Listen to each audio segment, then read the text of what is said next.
2024년 3월 18일 새로운 하루가 시작되는 월요일 아침입니다. 우리의 기도는 공허한 외침이 아니라 믿음의 간구가 되어야 합니다. 오늘 우리에게 주신 하나님 말씀 같이 보시겠는데요. 시편 55편 16절에서 23절까지 말씀입니다. 하나님 말씀 같이 보겠습니다. 나는 오직 하나님께 부르짖을 것이니 주님께서 나를 건져 주실 것이다.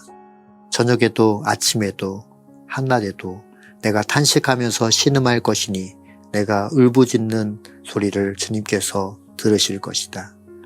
나를 대적하는 자들이 참으로 많아도 주님께서는 나에게 덤벼드는 자들에게서 내 생명 안전하게 지켜주실 것이다. 아주 먼 옛날부터 보좌에 앉아 계시는 하나님께서 나의 부르짖음을 들으시고 응답하실 것이다. 마음을 고치지도 아니하며 하나님을 두려워하지도 아니하는 그들을 치실 것이다. 나의 옛 친구가 손을 뻗어서 가장 가까운 친구를 치는구나. 그들과 맺은 언약을 깨트리고 욕되게 하는구나. 그의 입은 엉킨 젖보다 더 부드러우나 그의 마음은 다툼으로 가득 차 있구나. 그의 말은 기름보다 더 매끄러우나 사실은 뽑아든 빗으로구나.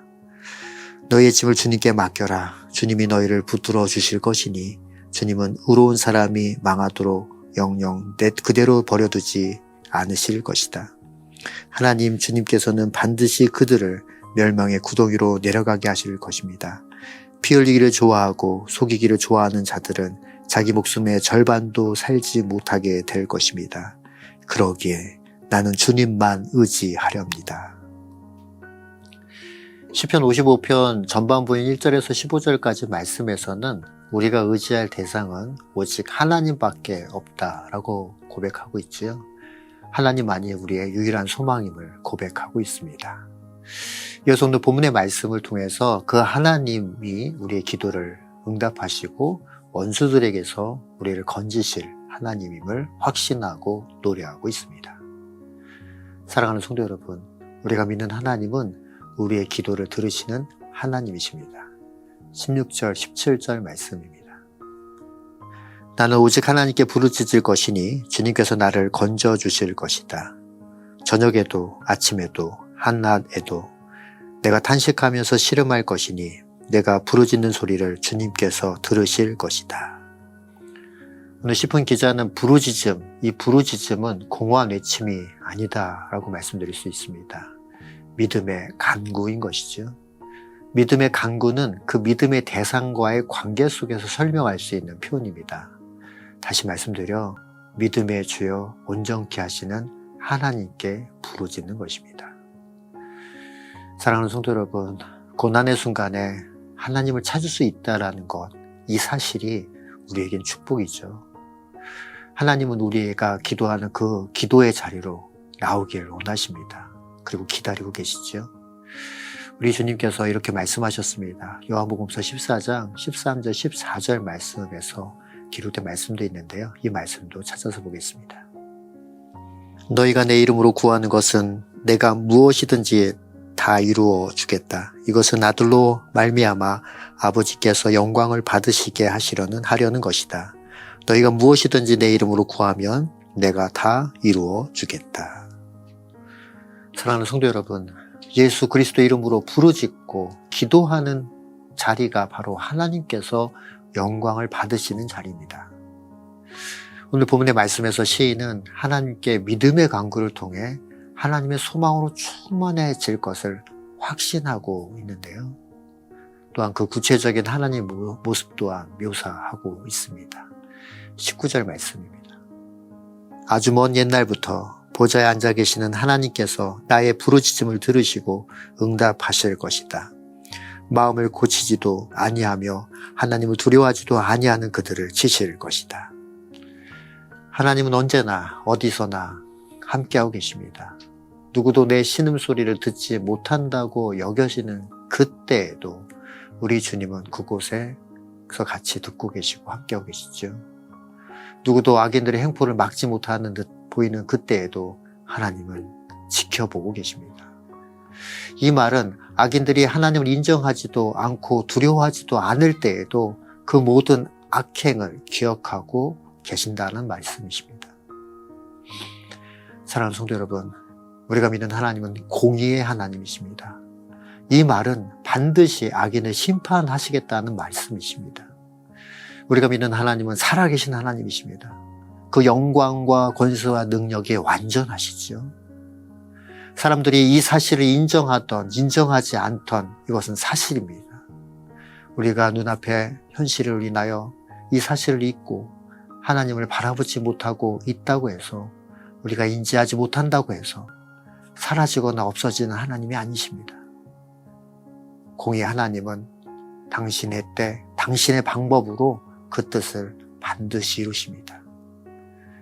그 뜻은 바로 악인을 망하게 될 것이고 의인은 구원하신다라는 말씀이시죠.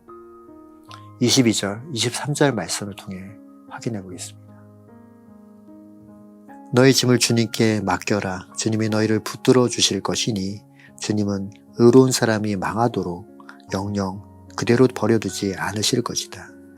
하나님, 주님께서는 반드시 그들을 멸망의 구덩이로 내려가게 하실 것입니다.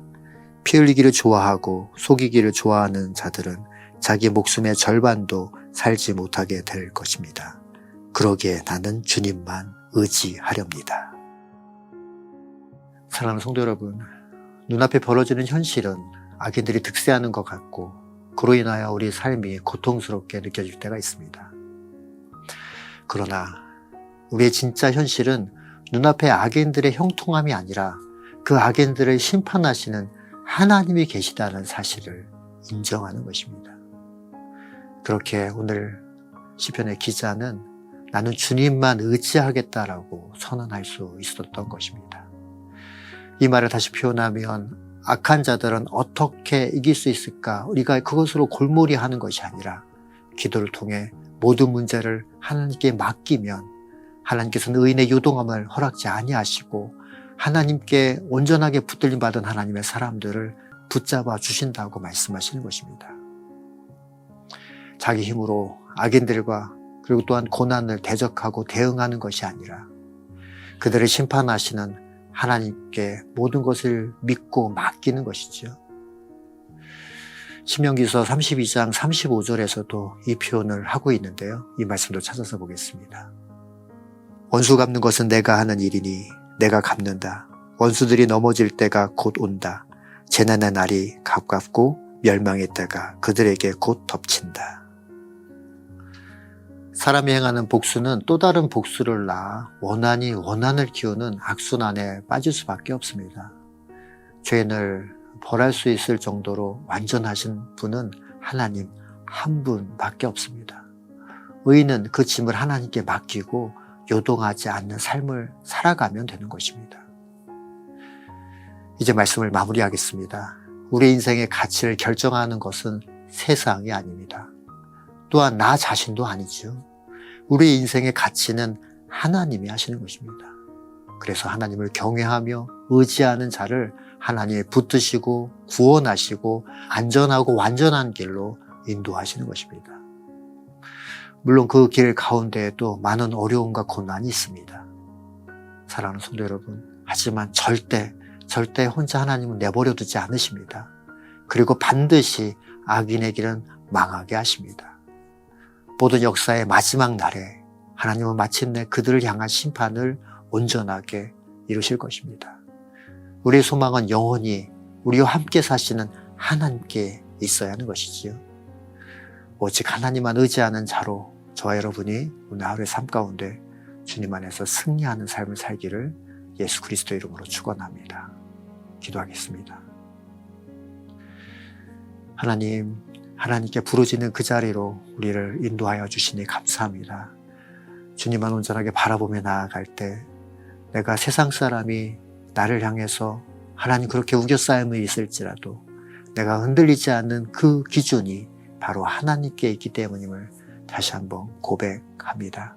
오늘 이 아침 주의 말씀을 붙잡고 우리 삶 가운데서 일이 일비하지 않고 주님만 온전하게 의지하며 달려가는 하나님의 사람 되게 하여 주셔서 원수 갚는 것은 내가 하는 것이 아니라 주님께서 심판하시겠다고 하셨사오니 하나님 나는 의인의 자리로 요동치 아니하는 주님만 온전하게 신뢰하는 그 자리로 나아가는 하나님의 사람들 다 되게 하여 주옵소서.